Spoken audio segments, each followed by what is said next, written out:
नमस्कार, पूनम डेली ब्लॉग्सवर तुम्हा सगळ्यांचं स्वागत आहे. आज मी करणार आहे घेवड्याची शेंग.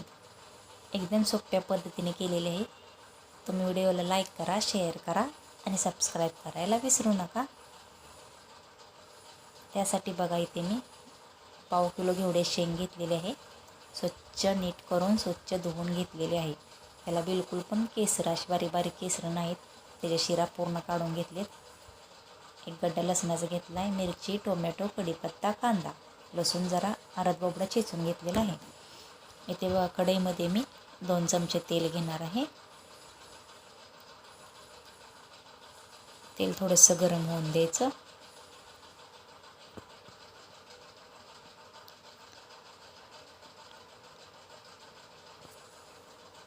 थोडंसं गरम झाल्यानंतर त्यामध्ये मी 1 चमचा मोहरी, एक अर्धा चमचा जिरे भाजून घ्यायचं. याच्यामध्ये आपण आता कढीपत्ता, मिरच्या भाजून घ्यायच्या आहेत. हे थोडंसं परतून घ्यायचं आणि आपण जो कांदा बारीक करून घेतलेला आहे तो याच्यात टाकायचा. कांदा चांगला भाजून घ्यायचा 2 मिनटं आणि त्याच्यात आपण जो लसूण चेचून घेतलेला तो टाकायचा. हे मिक्स करून घ्यायचं मीडियम गॅसवरती. हे बघा असं मिक्स करून घेतल्यानंतर याच्यात मी टोमॅटो टाकणार आहे. टोमॅटो पण 1-2 मिनटं तेलात भाजून द्यायचा. हे बघा अशा प्रकारे भाजून घेतले. 1 चमचा हळद टाकली, मिक्स करून घेतलं आणि याच्यात मी आता आपण जी घेवड्याची शेंग नीट करून घेतलेली आहे ती याच्यात टाकायची आहे. बघा रेसिपी एवढी सोपी आहे, नक्की ट्राय करा. हे मिक्स करून घेतलं. याच्यावरून मी आता आपल्याला पाहिजे तेवढं लाल तिखट टाकणार आहे. तेलात नाही मी टाकलं, वरून टाकले लाल तिखट.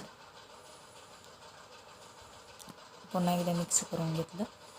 चवीनुसार मीठ टाकायचं आहे आणि मीडियम गॅसवरती झाकून ठेवून 5 मिनटं ठेवायचं. एकदम सोपी रेसिपी आहे, खायला खूप भारी लागते शेंग. नक्की ट्राय करा. आपण रोज एकाच पद्धतीने करतो, ही पद्धत वापरून बघा. बघू शकता बघा मस्त असं पाणी सुटलं आहे बघा. बिलकुल पण पाणी मी त्यात घातलेलं नाही. थोडासा गरम मसाला टाकलेला आहे.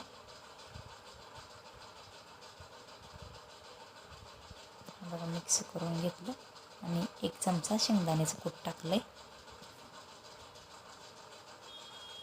बघा छान झालेली आहे भाजी, खूप भारी लागते. नक्की ट्राय करा आणि कशी वाटली रेसिपी ते पण सांगा. भेटूया उद्याच्या व्हिडिओमध्ये. धन्यवाद.